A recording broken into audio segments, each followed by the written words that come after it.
Now at 10, Crowder College medical students prove their newest piece of lab equipment is a cut above the ordinary.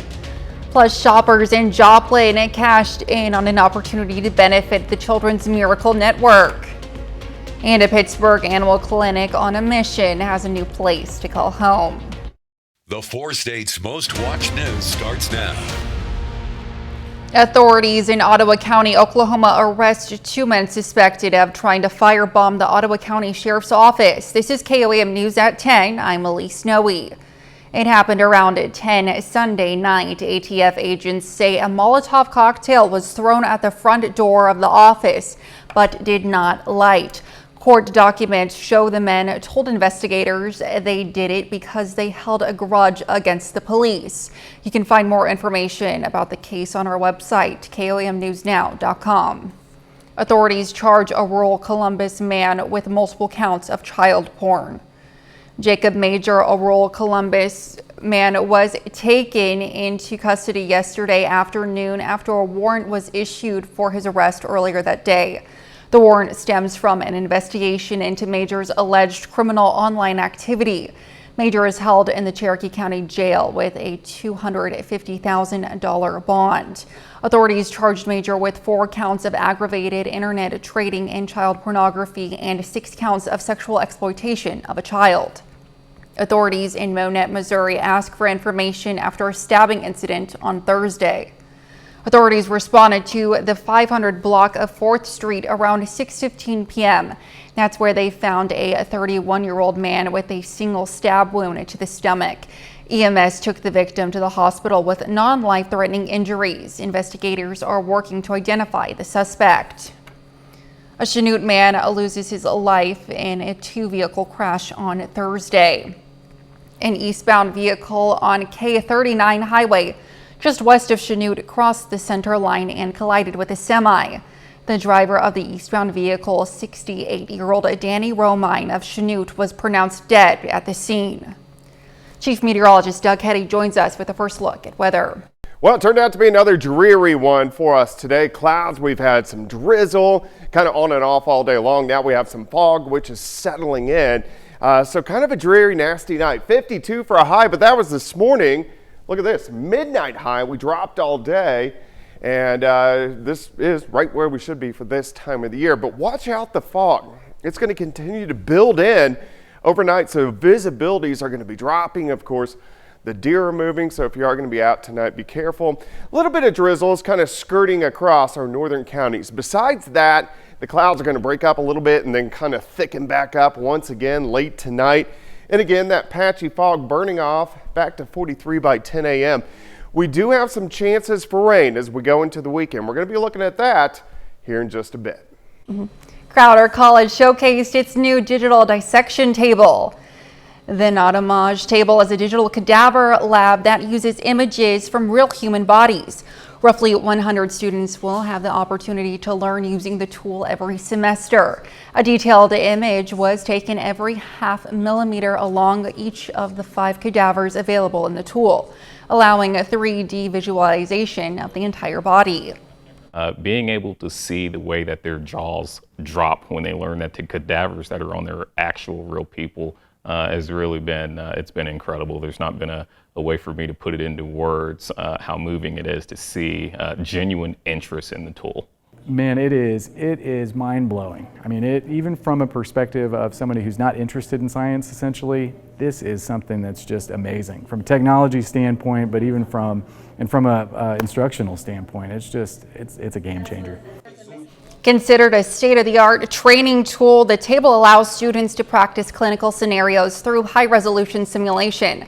Students can interact with body movements, system functions, and healthy and diseased body parts.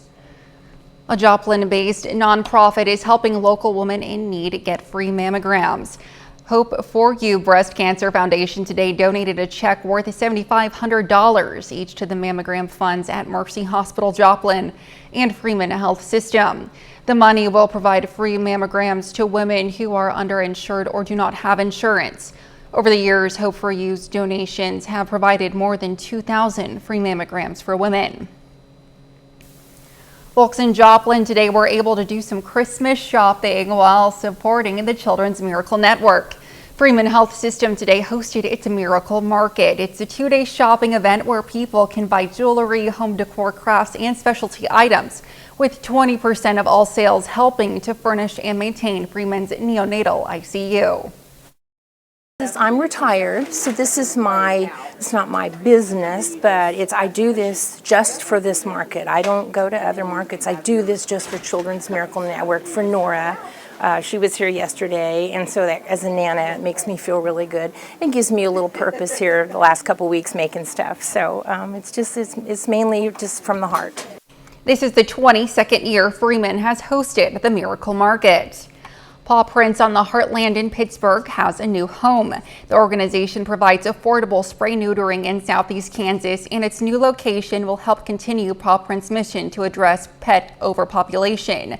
I took a look at their new building earlier today to see what new changes they're planning. Paw Prints on the Heartland is expanding its services in Southeast Kansas. The organization provides affordable spray neutering surgeries to help prevent pet overpopulation. According to veterinarians.org, in 2021, over 250,000 dogs and cats were killed in animal shelters all across the nation for a lack of a place to call home. And Paw Prints on the Heartland is working to combat this issue of overpopulation for over 2 decades. So we have actually decreased the cat population by tremendously. We have conducted over 90,000 spay-neuter surgeries over the years. Due to the area's high demand for spray neutering surgeries, the organization recently purchased a vacant building off of North Joplin and East 6th Street to provide the community with new services. We have decided to add a cat rescue and cat adoption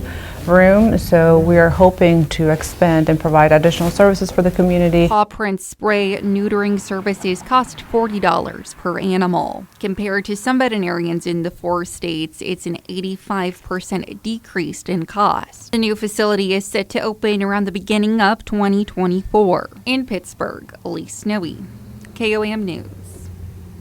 Until the renovation is complete, Paw Prints will continue its regular schedule at 21st and Joplin in Pittsburgh.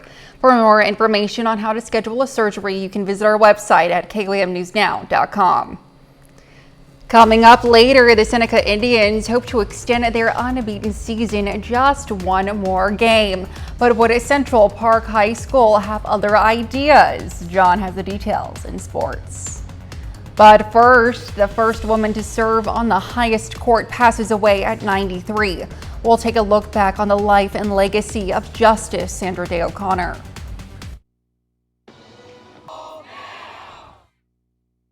The Supreme Court announced retired Associate Justice Sandra Day O'Connor died this morning in Phoenix, Arizona at age 93 after a long illness. O'Connor was the first female justice to serve on the high court, and her appointment in the 1980s was regarded as a major milestone for a woman. Weijia Jiang takes a look back at her life. I will do my best to serve the court. President Ronald Reagan put a crack in the glass ceiling when he chose Sandra Day O'Connor to serve on the nation's highest court. I will send to the Senate the nomination of Judge Sandra Day O'Connor of Arizona Court of Appeals for confirmation as an Associate Justice of the United States Supreme Court. The U.S. Senate unanimously confirmed her. It's all right to be the first to do something, but I didn't want to be the last woman on the Supreme Court. Thank goodness for that. She served for 24 years, paving the way for other female justices, 4 currently serving on the court. Born in El Paso, Texas during the Great Depression, O'Connor grew up on an Arizona cattle ranch. She graduated from Stanford with degrees in economics and law. She briefly dated William Rehnquist, who would eventually become Chief Justice of the United States, before marrying John J. O'Connor III. When no law firm would hire her because she was a woman, O'Connor turned to public service. After raising a family, she got into politics and caught the eye of the White House. She is truly a person for all seasons, possessing those unique qualities of temperament, fairness, intellectual capacity, and devotion to the public good, which have characterized the 101 brethren who have preceded her. A moderate conservative who personally opposed abortion, O'Connor's key swing votes preserved Roe v. Wade. She successfully fought breast cancer in 1988. It was her husband's declining health that led to her resignation from the court in 2006.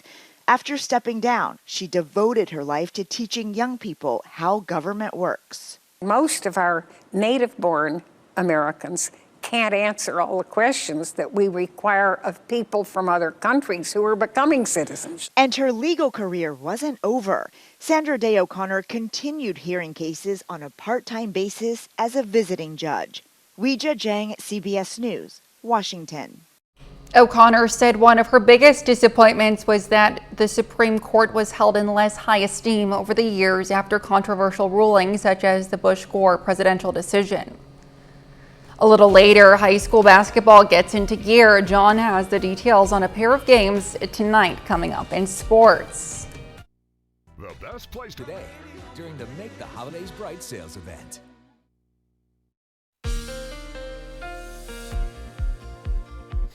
Well, of course, another dreary one for us today. We did have a little bit of drizzle out there. It did not amount to much. We're in a new month, December 1st, believe it or not. But only 1/100th of an inch of rain for us today, which again was pretty much a misty drizzle across the region. But that puts us still 13 inches behind, which we're not going to close that gap over the next 4 weeks. Nice shot. Cornell Arts and Entertainment Complex. We are downtown looking off toward the north and to the east. Still a little bit of a breeze as that breeze starts to diminish overnight. That patchy fog will get a little bit thicker, so be careful out there. But temperatures sliding back through the 30s. I think most of us are going to kind of sit mid-30s, so a couple more degrees compared to where we are at right now, but you can see that kind of foggy mist across the region. Unfortunately, we're going to see that and thicken up. Let's go into tomorrow morning. I'm going to stop this about 7:30 in the morning. Visibility is lower, a little bit thicker on the Kansas side, and then once you get down into the Ozark Mountains south of Interstate 44. We've had a little bit of drizzle that has rotated through, but most of us will stay dry tonight. You can see a few snow showers shooting across northern parts of Missouri. Here's our next little wave out across parts of Arizona and New Mexico. Doesn't have a lot of moisture with it, but you can see this little kink in the winds, but it will give us some clouds and a few random showers as we go into the weekend. All right, let me step through time. Most of us mid-30s by morning. Little bit of sunshine by the noon hour, pushing 50. Clouds thicken up again during the afternoon. You can see a few random showers, especially our southern counties. Now, Nevada high right around 50, but you go south to Bentonville a little bit closer to 60. So there's going to be about an 8-degree spread across the region. Tomorrow evening, a couple random showers. Any that do develop out of here by Sunday morning. Mid-30s once again. As we go into Sunday afternoon, mostly cloudy skies, maybe a notch or two warmer, highs about 56, maybe 57 degrees. But Sunday night, another little wave rotates through. This could give us a few additional random showers Sunday night into Monday morning, and then we'll drop back near freezing. So if we look at the weekend as a whole, 55 tomorrow, a few evening showers, 56 on Sunday, of course. Saturday night is going to be cold, but this is pretty close to where we should be for the beginning of December. We have this weak wave passing by, the second one moving in on Sunday, a third one early next week, but they don't have any moisture. Then we get into this ridge, and that's going to help our temperatures warm up as we get into the second half of next week, which is going to be pretty nice. 55 on Saturday, 56 Sunday, 55 on Monday. Tuesday looks good, Wednesday looks good, but some showers start to sneak in late Thursday and Friday, but temperatures pretty good with highs into the 60s. Elise? All right, thanks, Doug. Forest Staters gather today near Neosho to take a journey to Bethlehem. Racine Christian Church hosted the free event, giving people an in-depth look at the nativity scene. The walk through outdoor drama features alternate paths, interactive scenes, and real animals. This is the 22nd year of the Journey to Bethlehem. It will open again tomorrow from 5 p.m. to 9. Still ahead, Seneca High School football plays in the Class 3 state championship.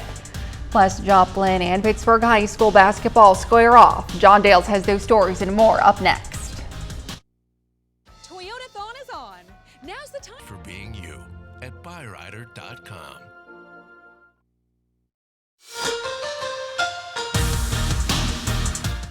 Seneca High School football is 13-0. Today, the Indians bring their perfect record to Columbia for the Class 3 state title game, trying to finish off an unbeaten season. Seneca entering Faroe Field in the Class 3 state championship. Indians taking on Central High School of Park Hill, Missouri.